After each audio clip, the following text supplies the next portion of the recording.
بسم الله الرحمن الرحیم. قدرمنو کتونکو لیدونکو بیا هم د مایکروسافت ورډ پروګرام پښتو زده کړې ته ښه راغلاست. تېره ورځ کې موږ تاسې پر فایل مینو باندې کار وکړئ. د فایل مینو هغه مهم کمانډونه مو تشریح کړو.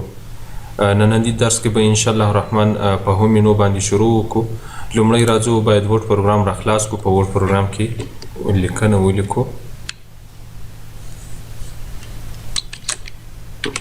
افغانستان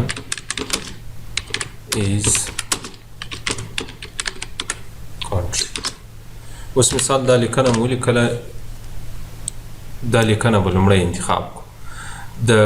ټکسټ یا د لیکنې انتخابېدل د کنټرول ای په واسطه باندې کولی سو ټوله لیکنه هر څومره صفحې لیکنه چې موږ تاسې لرو دا ټوله یې کولی سو انتخاب کړو. او که چیرې غواړو چې یو مشخصه ساحه په ټکسټ کې انتخاب کړو هغه د موس په واسطه باندې دلته به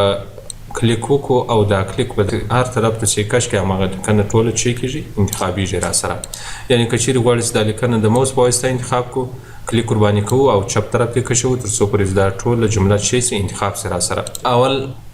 هوم مینو کې لومړی کمانډ د کټ په نامه باندې، بیا د کاپي کمانډ ده، بیا د پیسټ کمانډ ده. تقریبا دا درې سره کمانډونه ارتباط سره لري. اوس که چیرې غواړو چې دا لیکنه کټ کړو لومړی باید موږ تاسې دا لیکنه ټوله چې کړو انتخاب کړو. دا لیکنه چې مې انتخاب کړه او دا لیکنه به لومړی بولډ کړو او سایز به ورته ورکړو په دې شکل باندې معلومه شي. لومړی دا لیکنه اوس مثال ما انتخاب کړه او دلته به فارمټ ورته انتخاب کړو، بولډ به کړو، ایټالیک به کړو تر څو پورې چې دا سټایلونه هم ورباندې اپلای کړو. اوس دا لیکنه مې انتخاب کړه. راځو کټ کمانډ ورته کلیک کوو. د کټ کمانډ وظیفه دا ده چې هغه انتخاب سوي لیکنه ټوله له منځه وړي. او بیا که چیرې غواړې چې دغه کټ سوي لیکنه بیرته ځای پر ځای کړي، بل ځای پر ځای کې. اوس مثال دلته مخکې دا لیکنه په دې ځای کې لیکل سوي وو. که چیرې غواړې چې دا لیکنه انتقال کړي دې ځای ته، دا کرسر پورې مربوط کیږي. دا کرسر مهم ده چې هر ځای دا کرسر موجود وي په هماغه ځای کې کولی شو دا کټ سوي لیکنه بیا موږ تاسې ځای پر ځای کړو. یعنې د پیسټ له لارې کولی شو دا لیکنه بیا ځای پر ځای کړو. پیسټ په ورته کلیک کړو. دا لیکنه هر ځای چې موږ تاسې کرسر موجود وي هملته بیا کولی شو دا لیکنه ځای پر ځای کړو یا پیسټ کړو. اوس د دې شارټکټ کې څه شی ده؟ لومړی چې موږ تاسې دلته مثال لیکنه ولیکله، دا لیکنه لرو. د دې کټ شارټکټ کې دا د مثال دا لیکنه مو انتخاب کړه. دا که چیرې غواړئ چې کټ یې کړه کنټرول ایکس ورته کلیک کوو. کنټرول ایکس یې ورته کلیک کوئ دا لیکنه ټوله چې کېږي کټ کېږي له منځه ځي. بیا که غواړئ چې د شارټکټ کې له لارې ځای پر ځای کې بیا د کنټرول وی څخه استفاده کوو. یعنې د کنټرول وی شارټکټ کې له لارې کولی شو د پیسټ کمانډ عملیه اجرا کړو.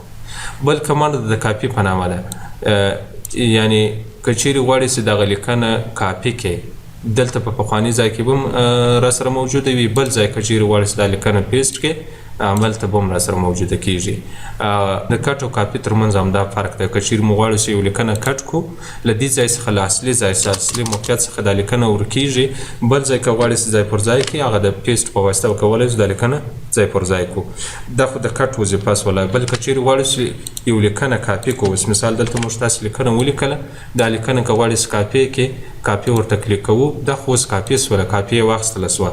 دا لیکنه کاپي سوې لیکنه که غواړئ چې ځای پر ځای کړي بیا د پیسټ څخه استفاده کوو. دا کرسر چې هر ځای په صفحه کې موجود وي هملته کولی شو دا کاپي سوې لیکنه ځای پر ځای کړو. بل کمانډ ده یو خو پیسټ ده، بل پیسټ سپیشل ده. دا لکه چیرې دا ویکټور باندې کلیک وکړو دلته پیسټ سپیشل کمانډ راخلاصیږي. په دې کې بیا موږ تاسو ته پیسټ سپیشل اختیار راکوي چې دغه کاپي سوې یا کټ سوې لیکنه په کم شکل یا په کم فارمټ کې غواړئ چې ځای پر ځای کړي. اوس مثال دلته دا لیکنه ما کاپي کړه، پیسټ سپیشل راخلاصوو. که چیرې دا کمانډ ورته انتخاب کړو دا بیا وکیل څنګه ورته کلیک کړو د چوکاټ په شکل کې راته ځای پر ځای کېږي. یا که چیرې غواړئ چې لیکنه په بل شکل ځای پر ځای کې مثال دا لیکنه مې کاپي کړه دلته راځم کرسر دلته کلیک کوم بیا راځو پیسټ سپیشل ته. په پیسټ سپیشل کې فارمټ ټکسټ که چیرې ورته انتخاب کړو اوکې کړو یعنې دا لیکنه د فارمټ په شکل کې څنګه فارمټ ولري په هماغه شکل کې راته ځای پر ځای کیږي. بیا راځو لیکنه کاپي کوو. زه همدغه لیکنه راته ځای پر ځای کړه په څه شکل کې ان فارمټډ ټکسټ. موږ وایو دغه کاپي سوې لیکنه مخکې په فارمټ کې لیکل سوې ده دا بغیر له فارمټ څخه راته ځای پر ځای که داسې ورته انتخاب کړو دا کمانډ له هغه وروسته یې اوکې کړو دا بغیر له فارمټ څخه موږ تاسو دا لیکنه په پخواني شکل کې څنګه مو ساده لیکله په هماغه شکل کې راته ځای پر ځای کوي. بیا راځو کاپي کوو دا لیکنه او موږ وایو دلته دا لیکنه راته ځای پر ځای کړه په سپیشل کې پیکچر ورته انتخاب وو موږ وایو د پیکچر په شکل کې راته ځای پر ځای کړه داسې ورته انتخاب کړو اوکې کړو بیا د تصویر شکل ځان ته غوره کوي دا لیکنه کولی شي په دې کې بیا د تصویر په شان ایډیټ کې وکړي تغیرات کې راولي دا لیکنه مثال یو بل طرف ته کش کې او دلته مینو بار کې بیا بل فارمټ په نامه یو بل مینو پاله کېږي چې دا تصویر مربوط کېږي هر وخت چې موږ داسې یو تصویر صفحې ته راوړو بیا تصویر کې بیا کولی شو په دې فارمټ کې بیا فارمټ مینو کې تغیرات راولو او که اوس ګوره دا خپله یو تصویر غوندې شکل لري دا لیکنه دا که چیرې غواړئ په دې فارمټ مینو کې ایډیټ کې وکړي تغیرات کې راولي له دغو کمانډونو څخه بیا استفاده کوو دا انشاءالله فارمټ مینو بیا پیکچر په ځای کې بیا وایي انزرټ مینو ته راسو په انزرټ مینو کې بیا پیکچر چې هر وخت موږ تاسې د صفحې ته راوړو په هغه پیکچر کې که چیرې غواړئ تغیرات راولي بیا دا فارمټ مینو انشاءالله په خپل ځای باندې وایو خیر په هر صورت باندې اوس مثال که چیرې غواړئ په دې لیکنه کې څه ناڅه تغیرات راولي مثال یو سټایل ورته چینج کړي یو سټایل ورته تغییر کړي رنګ ورته ورکړي نه مختلف قسم تغیرات پکښې راوستل کېږي بل کمانډ د که چیرې غواړو چې دا لیکنه کاپي کړو مثال لومړی مې لیکنه کاپي کړه او دلته راځو پیج سپیشل ته په پیج سپیشل کې HTML فارمټ یعنې که چیرې اوس مثال دلته دا لیکنه موږ تاسې کاپي کړه دا لیکنه هم کاپي کړه دلته غواړو چې ځای پر ځای کړو دلته پیسټ که څنګه ورته انتخاب کړو هلته اتومات HTML فارمټ خپله انتخاب سوی ده که چیرې دا ورته انتخاب کړو دا پیسټ اتومات په همغه شکل کې راته ځای پر ځای کېږي او که چیرې دا نه بیا پیج سپیشل ته راځو په پیج سپیشل کې HTML فارمټ ورته انتخابو تر څو په همغه شکل چې دا لیکنه موږ تاسې لیکلې ده په همغه شکل کې ځای پر ځای کړو بل کمانډ ده په پیج سپیشل کې که چیرې غواړو چې دا لیکنه کاپي کړو لومړی مې دا لیکنه کاپي کړه بیا راځم پیج سپیشل ته په پیج سپیشل کې دا یو بل قسم فارمټ ته په دې فارمټ کې هم کولی شو دا لیکنه چې کړو ځای پر ځای کړو او که چیرې غواړئ چې دا لیکنه مثال بیا کاپي کړو لیکنه هم کاپي کړه او دلته راځم دا لیکنه پیسټوم پیج سپیشل کې بل کمانډ ده یو پیسټ کمانډ ده بل پیسټ لینک کمانډ ده موږ وایو دا لیکنه راته ځای پر ځای که بغیر له فارمټ څخه یعنی فارمټ دې نه ورسره کاپي کېږي او لینک ارتباط دې ورسره قایم کړل شي له اصلي فایل سره او له فرعي فایل سره یعنی له اصلي مخکینۍ لیکنې سره او له اوسنۍ موږ تاسې پیسټوو له همغې لیکنې سره دې ارتباط قایم کړل شي داسې مو ورته انتخاب کوئ له هغه وروسته شی کوو اوکې کوو اوس بغیر له فارمټ څخه دا لیکنه د لې ځای پر ځای سوه خو له دغه پورته لیکنې سره ارتباط لري لینک ورسره لري اوس که چیرې په د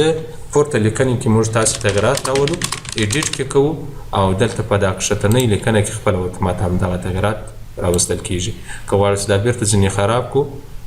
تر دې ځایه پورې به دا تغیرات ایسته کړو هلته خپله په هغه اوسنۍ لیکنه کې چې موږ تاسې پیسټ کړې ده په فرعي لیکنه کې دا تغیرات راوستل کېږي یا دا تغیرات راځي بل کمانډ د فارمټ پوینټر په نامه ده فارمټ پوینټر دا وظیفه اجرا کوي مثال پر یو لیکنه باندې چې موږ تاسې هر قسم فارمټ اپلای کړی اوس مثال دلته مې پر دې انتخاب شوې لیکنه دا فارمټ اپلای کړئ او بولډ مې کړه ایټالیک مې کړه بولډ خو دا انډرلاین مې کړه او دلته مې سایز ورته ورکړئ او دلته مثال راځم دلته بیا کښته نوره ساده لیکنه لیکم ساده لیکنه چې مې ولیکله که چیرې غواړئ چې دغه پورته لیکنې ټول مکمل سټایل فارمټ ډیزاین ټول مکمل کاپي کې او پر دې لیکنه اپلای کې اوس موږ تاسو ته معلومیږي نه که چیرې غواړو چې دغه کښته لیکنه په همدغه شکل باندې ولیکو لکه څنګه چې دا پورته لیکنه لیکل سوې ده راته معلومیږي نه چې کوم فارمټونه ورباندې اپلای سوي دي کوم ډیزاینونه ورباندې اپلای سوي دي سایز یې څومره ده بولډ ایټالیک ده نه ده دغه موږ تاسو ته معلومیږي نه که چیرې غواړئ چې دا کښته لیکنه عینا په همدې شکل کې لکه څنګه چې دا پورته لیکنې لیکل سوي ده بیا له دې فارمټ پوینټر څخه استفاده کوو لومړی راځو پر دې لیکنه باندې به کلیک وکړو موږ وایو له دغې لیکنې څخه فارمټ کاپي که فارمټ به ورته انتخاب کو فارمټ په انټر او ګوره دلته بیا خپله د برس غوندې شکل ځان ته غوره کوي دا د برس غوندې شکل چې ځان ته غوره کوي بیا دلته راځو دا لیکنه ټوله ورباندې انتخابوو هر څومره لیکنه چې موږ تاسې انتخاب کړه همغه انتخاب سوي لیکنې ته دا مکمل فارمټ ورته ورکوي دا بیا زموږ تاسې په انتخاب پورې اړه لري اوس مثال تر دغه ځای پورې موږ تاسې دا کښته لیکنه انتخاب کړه دغه انتخاب سوي لیکنې ته دا پورته فارمټ ټول مکمل ورکوي او دغه پاتې کومه لیکنه چې د دې لیکنې ته بیا دا ډیزاین یا دا فارمټ نه ورته ورکوي اوس مثال تر دې ځای پورې موږ تاسې چک کړه انتخاب کړه دغه انتخاب سوي لیکنې ته ټول فارمټ ورکوي او دغه غیر انتخاب سوي لیکنې ته بیا هماغه فارمټ نه ورکوي بل کمانډ د کلیپبورډ که چیرې پر دغه لینک بټن باندې په دې باندې کلیک وکړو موږ تاسې کولی شو د کلیپبورډ کمانډ راخلاص کړو د دې وظیفه بیا دا ده که چیرې موږ تاسې دلته څو جملې ولرو مثال دا یوه جمله سوه او دلته بیا دا بله جمله سوه دلته بیا بله جمله سوه دلته بله جمله سوه اوس دا جمله که چیرې موږ تاسې کاپي کړو دا هم کاپي کړه دلته په دې لیست کې د کلیپبورډ په لیست کې اتومات را سره اضافه کېږي دغه کاپي سوي لیکنه او راځم دغه لیکنه هم کاپي کوم دا مې هم کاپي کړه دا هم دلې را سره اضافه کېږي او دغه دا منځنۍ لیکنه مې پرېږدو دغه لیکنه به انتخاب کړو دا کښته دا لیکنه مې انتخاب کړه دا هم کاپي کوم داسې مې کاپي کړه دغه ګوره هره کاپي سوي لیکنه دلته له موږ سره په لیست کې اضافه کېږي بل وخت که چیرې اوس مثال دلته موږ تاسې کښته په دې صفحه کې یا په دې پیج کې دلته کار کوو دلته څه کار کوو د پتن موږ تاسې هغه جملو ته ضرورت پیدا سي چې هغه جملې باید د دې ځای پر ځای کو پیسټ کړو نو دوباره لیکنې ته بیا ضرورت نشته هره لیکنه چې موږ تاسې د دې په کار وي یا هره جمله چې په کار وي اوس مثال افغانستان از مای کنټري پر دې باندې کلیک کوو هغه خپله اتومات د لیک شی کېږي پیسټ کېږي ځای پر ځای کېږي او پیسټ آل ټول په یو ځای باندې ځای پر ځای کول کلیر آل ټولې چی کول له دې لیست څخه ایستل یا ټوله کاپي سوي لیکنه چی کول له منځه وړل بل راځو فونټ پارت ته فونټ پارت یا د فونټ برخه د لیکنې په سټایل سایز او بولډ ایټالیک په دې پورې مربوط کېږي په دې پورې اړه لري اوس که چیرې غواړو چې دا لیکنه ټوله له منځه یوسو دا صفحه خالي کړو له لیکنې څخه لومړی باید موږ تاسې دلته په کیبورډ کې کنټرول ای شارټکټ کې استعمال کړو تر څو پورې چې دا لیکنه ټوله انتخاب شي دا لیکنه چې انتخاب شوه له هغه څخه وروسته بیا کنټرول ایکس کلیک کوو تر څو پورې چې دا لیکنه چی شي کټ شي یا په کیبورډ کې د ډیلیټ بټن پریس کوو داسې هم پریس کړل هغه څخه وروسته بیا د انتخاب شوي لیکنه ټوله له منځه ځي اوس که غواړو چې یو لیکنه ولیکو دغه بلینک ډاکومنټ کې بیا هغه لیکل شوي لیکنه بولډ کو ایټالیک کو دا کمانډونه ورباندې اپلای کو نو لومړی باید موږ تاسې دلته یو لیکنه ولیکو مساوي پرینټ او شروع لس پاراګرافه به واخلو له هغه وروسته انټر یعنې دلته موږ تاسې په دې صفحه کې تقریبا لس پاراګرافه لرو اوس که چیرې غواړئ چې پر یوه انتخاب شوي لیکنه باندې دا کمانډونه اپلای کړي هغه لیکنه چې موږ تاسې انتخاب کړې نه وي بیا دا کمانډونه نسو ورباندې اپلای کولی نو لومړی شرط یې دا ده چې باید موږ تاسې یو لیکنه په دغه صفحه کې انتخاب کړو اوس مثال دا څو پاراګرافه دوه پاراګرافه ما انتخاب کړو دغه دوه انتخاب شوي پاراګرافونو ته غواړم چې سایز ورته ورکړم یا مثال بولډ یې کم ایټالیک یې کم انډرلاین یې کم یا نور سټایلونه رنګونه ورته ورکړم نو بیا له دغه فونټ پارت څخه استفاده کوو په دې کې اوس ګوره اول فونټ فامیلی ده فونټ فامیلی کې هغه فونټونه یا د لیکنې شکلونه یا د لیکنې ډولونه موجود دي له وینډو سره انسټال شوي یا موږ تاسې په خپله خوښه باندې د یو سافټویر له لارې انسټال کړي وي دغه بیا د لیکنې شکلونه راته ښیي اوس مثال په دې کې موږ تاسې د فونټ فامیلی لیست راخلاصوو په دې کې اوس ګوره ټایم نیو رومن اریل دا مختلف قسمه فونټونه دلې موجود دي له هر فونټ څخه که غواړئ چې استفاده وکړئ پر هغه انتخاب شوي لیکنې باندې بیا کولی شئ دغه فونټونه اپلای کړئ یا ورته ورکړئ په انګلیسي کې بیا ډېر زیات څه استعمالیږي یو ټایم نیو رومن فونټ ده او بل ایریل فونټ ده دا دوه فونټونه ډېر زیات استعمالیږي البته د پښتو لپاره هم موږ تاسې فونټونه لرو مثال پښتو نازو انا فونټ ده نور فونټونه دي له هر فونټ څخه بیا کولی شو چې موږ تاسې په پښتو کې هم استفاده وکړو اوس که چیرې دلته کښته راسو کیدای شي د پښتو نور فونټونه موږ تاسې ولرو یا دلې کې موجود دي دا ټول د پښتو فونټونه دي د هر فونټ څخه دا که چیرې موږ تاسې پښتو لیکنه ولرو دغه د پښتو پر لیکنه باندې کولی شو دغه ټول فونټونه اپلای کو. د فارسي ژبې هم فونټونه لرو، د عربي ژبې هم شته، خو دا بیا زموږ تاسې په لیکنه پورې اړه لري. که چیرې موږ تاسې غواړو چې پښتو لیکنه ډېره ولیکو، بیا دلته په کمپیوټر کې پښتو فونټ انسټالوو. که عربي لیکنه ولیکو، د عربي لیکنې فونټونه انسټالوو ورته. اوس که چیرې غواړو چې دلته په کمپیوټر کې یو فونټ انسټال کو، لومړی باید موږ تاسې دلته د یو فونټ دغه پیدا کو، سافټویر پیدا کو. هغه سافټویر سم پیدا کړئ، انشاءالله د لیبر سره موجود دی. ټي ټرای ته به راسو، دلته به ورته ولیکو فونټس.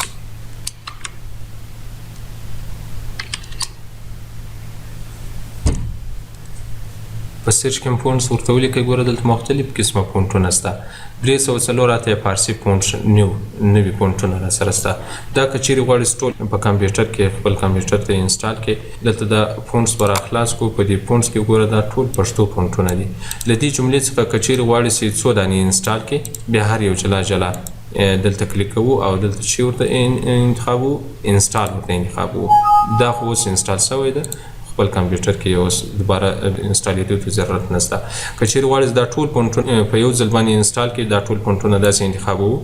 د موس په واسطه باندې یا د کنټرول ای په واسطه باندې. له هغه نه وروسته راسته کلیک ورباندې کوو، بیا انسټال ورته کلیک کوو. انسټال چې ورته کلیک کړئ، دا ټول فونټونه زموږ تاسې کمپیوټر ته انسټالیږي. دا خو اوس موږ تاسې انسټال کړي دي، دوباره انسټالیدو ته بیا ضرورت نشته. داسې دلته دا فونټ انسټال کړو،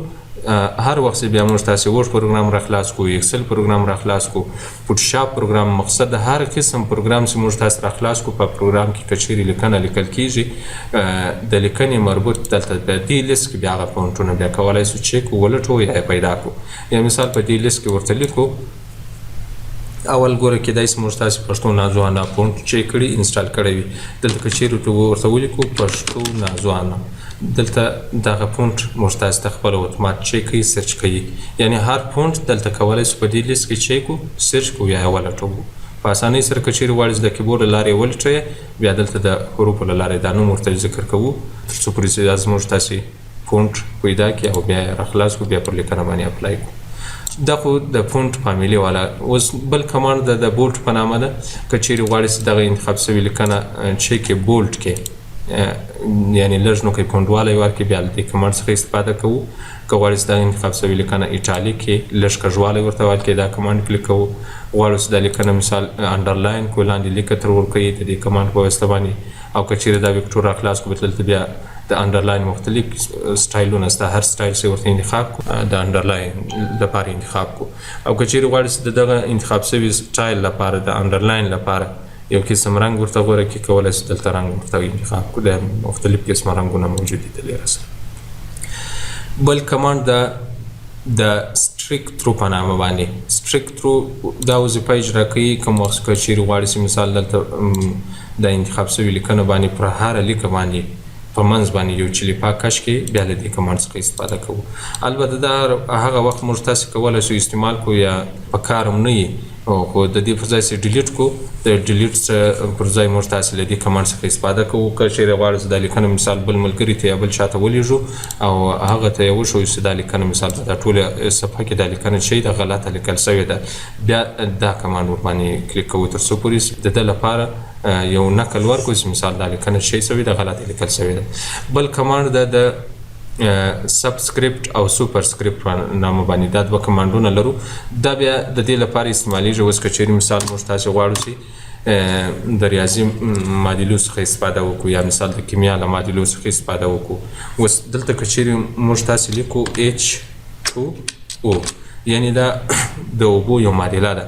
H2O چې لیکو دا دوه باید لږ کوچني سي او کښته راسي،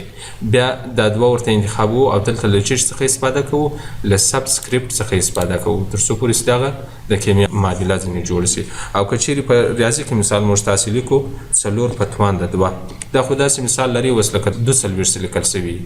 نو دغه دوه باید لږ کوچني سي تر 4 لږ نو کوي بالا سي.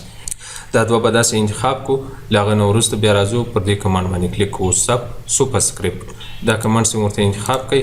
بیا د 4 په توان د 2 معنا ورکوي، دا استعمالولی شو. بل کمانډ د انکریز فونټ سایز او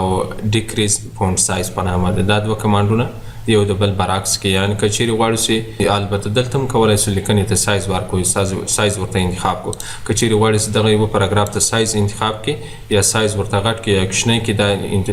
لیکنه به انتخاب کړو. لومړی دلته مختلف قسمه سایزونه موجود دي. اوس ګوره دلته زموږ تاسې دغه انتخاب شوې لیکنه څو سایز لري؟ 11 سایز لري. که چیرې غواړې سایز یې ورته 12 کې، 14 کې، 16 کې، دغسې هر څونه سایز کولی شي ورته ورکړي. او که چیرې غواړې چې دلته د دې کمانډ څخه استفاده وکړي، د دې غټ ای په واسطه باندې کولی شو د سایز ورته غټ کړو او د کوچني ای په واسطه باندې کولی شو سایز چې کړو ورته کوچنی کړو. د نن لپاره همدومره درس بس ده، نور درس به بیا سبا که خیر ووایو.